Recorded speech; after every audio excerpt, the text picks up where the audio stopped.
موجودہ حکومت یہ چاہتی ہے کہ پاکستان تحریک انصاف اور جو ذمہ دار اور بڑے ادارے ہیں، جس میں سب سے بڑا ادارہ پاکستان آرمی ہے، کہ ان کے درمیان جو غلط فہمیاں دور ہو رہی ہیں، موجودہ حکومت کی کوشش ہے، وفاقی حکومت کی کوشش ہے کہ وہ دور نہ ہو سکے۔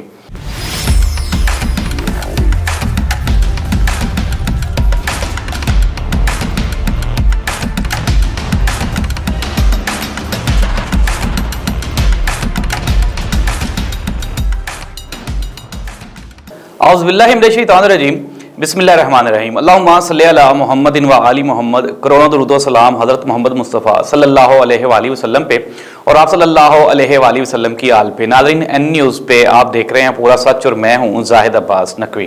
ناظرین، شہباز گل جن کو کل بنی گالہ کے قریب سے گرفتار کیا گیا، آج انہیں اسلام آباد ہائی کورٹ میں پیش کر دیا گیا اور یہی کہا جا رہا ہے کہ ان کا 2 روز کا جسمانی جو ریمانڈ ہے وہ پولیس کو دے دیا گیا ہے۔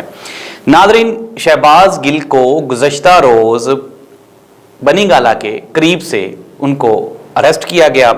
اور یہ چند لوگ تھے جو کہ مختلف پرائیویٹ گاڑیوں میں سوار تھے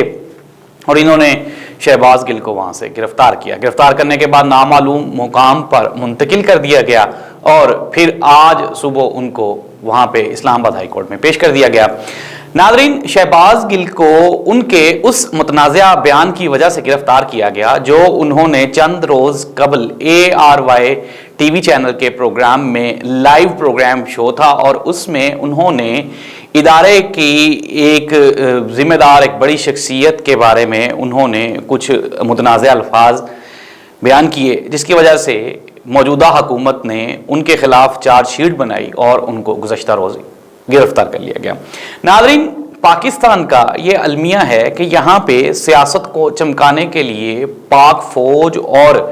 اس سے متصل جو ادارے ہیں ان کے اوپر الزام یا بلیم گیم ہمیشہ کی جاتی رہی ہے۔ اگر ہم گزشتہ دور حکومت میں یا گزشتہ ادوار میں دیکھیں تو موجودہ پاکستان پیپلز پارٹی کے جو چیئرمین ہیں آصف علی زرداری صاحب، شریک چیئرمین، انہوں نے ایک مرتبہ فلور پہ کھڑے ہو کے کہا کہ ہم اینٹ سے اینٹ بجا دیں گے۔ سملرلی سابق وزیر اعظم اور پاکستان مسلم لیگ نون کے میاں محمد نواز شریف صاحب، انہوں نے جنرل قمر جاوید باجوہ صاحب کا نام لے کر مجمع میں، لائیو سیشنز میں، جلسے جلوسوں میں انہوں نے ان کے اوپر اعتراض کیا اور کہا کہ میری حکومت کو ختم کرنے میں ان کا کردار تھا۔ پھر ہم نے وہ لمحہ فکریہ، وہ خوفناک گھڑی دیکھی جب ایاز صادق جو کہ سابق اسپیکر قومی اسمبلی ہیں، انہوں نے نیشنل اسمبلی میں کھڑے ہو کر پاکستان فوج کو ڈائریکٹ کہا کہ ان کی ٹانگیں کانپتی ہیں، یہ تو کوئی ڈیسیجن نہیں لے سکتے،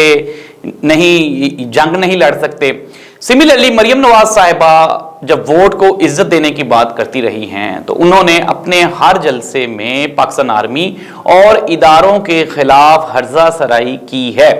اس کے بعد خواجہ آصف صاحب کا بیان کسی سے ڈھکا چھپا نہیں ہے۔ مختصر یہ کہ پاکستان کی جو موجودہ حکومت اور سابق جو اپوزیشن ہے اس کا کوئی عہدیدار ایسا نہیں ہے جس نے پاکستان آرمی اور ادارے کی سالمیت کے خلاف بیانات جاری نہ کیے ہوں، لیکن ایک دم سے حکومت کا ایکٹیو ہو جانا اور یہ کہنا کہ اداروں کے خلاف ہرزہ سرائی نہیں کرنے دی جائے گی، یہ ایک اور بات ہے۔ شہباز گل کو کیوں گرفتار کیا گیا، اس کی ایک سمپل سی وجہ ہے، مختصر سی میں آپ کو بتا دیتا ہوں۔ موجودہ حکومت یہ چاہتی ہے کہ پاکستان تحریک انصاف اور جو ذمہ دار اور بڑے ادارے ہیں، جس میں سب سے بڑا ادارہ پاکستان آرمی ہے، کہ ان کے درمیان جو غلط فہمیاں دور ہو رہی ہیں، موجودہ حکومت کی کوشش ہے، وفاقی حکومت کی کوشش ہے کہ وہ دور نہ ہو سکے اور کوئی نہ کوئی ایسی پلاننگ گیم، بلیم گیم چلتی رہے جس سے پاکستان تحریک انصاف اور پاکستان آرمی ایک دوسرے کے آمنے سامنے کھڑی ہوئی دکھائی دیں۔ لیکن دوسری جانب آج پاکستان تحریک انصاف کے ذمہ داران، خصوصاً چیئرمین عمران خان اور دوسرے جو ان کی پارٹی عہدیداران ہیں، انہوں نے ذمہ داری کا ثبوت دیتے ہوئے کہا کہ شہباز گل کا جو بیان تھا، جو پروگرام میں ان کے تاثرات تھے، وہ ان کے ذاتی تھے، پارٹی کے نہیں تھے، اور ہونا بھی یہی چاہیے کہ جب بھی، کیونکہ پاکستانی فوج، پاکستان آرمی، ابھی ریسنٹلی ہم نے دیکھا کہ سیلاب متاثرین کی مدد کرتے ہوئے ہیلی کاپٹر جو ہے وہ گر گیا اور اس میں میجر رینک کے لوگ تھے، جن میں وہ ہمارے جنرل سرفراز شہید بھی تھے جو کہ کور کمانڈر تھے۔ تو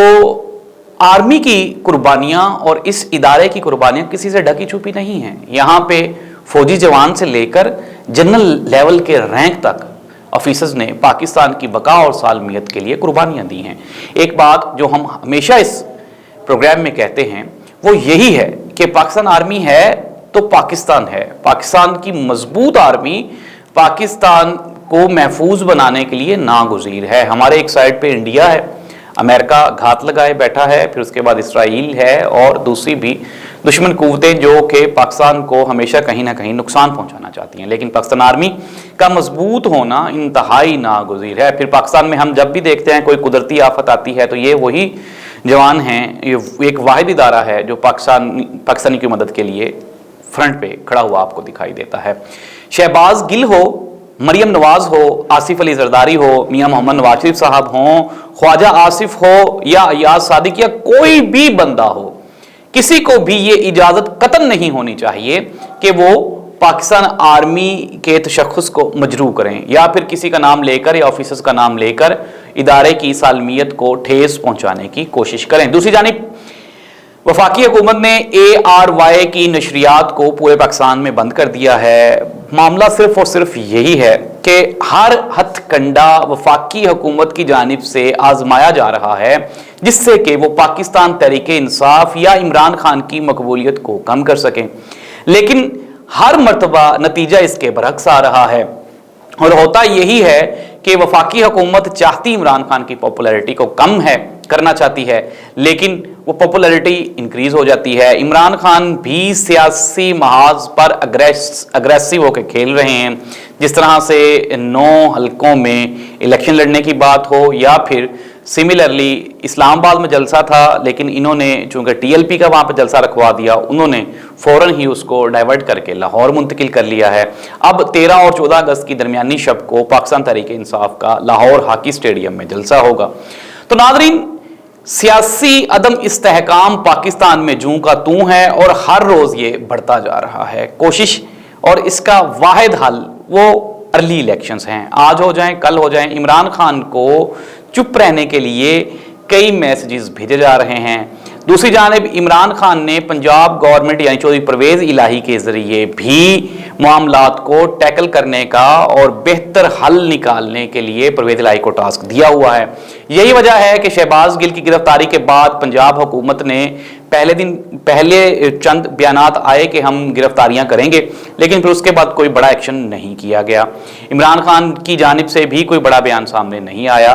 تو معاملات جو ہیں پاکستان تحریک انصاف، چونکہ پاکستان تحریک انصاف اس وقت پاکستان کی سب سے بڑی سیاسی جماعت ہے جس کے پاس سب سے زیادہ عوامی قوت ہے، اور ادارہ بھی یہی چاہتا ہے کہ ان کے ساتھ بیٹھ کے بات چیت کی جائے تاکہ معاملات افہام و تفہیم سے آگے بڑھیں اور ملک جو ہے وہ واپس ترقی کی راہ پہ آ جائے۔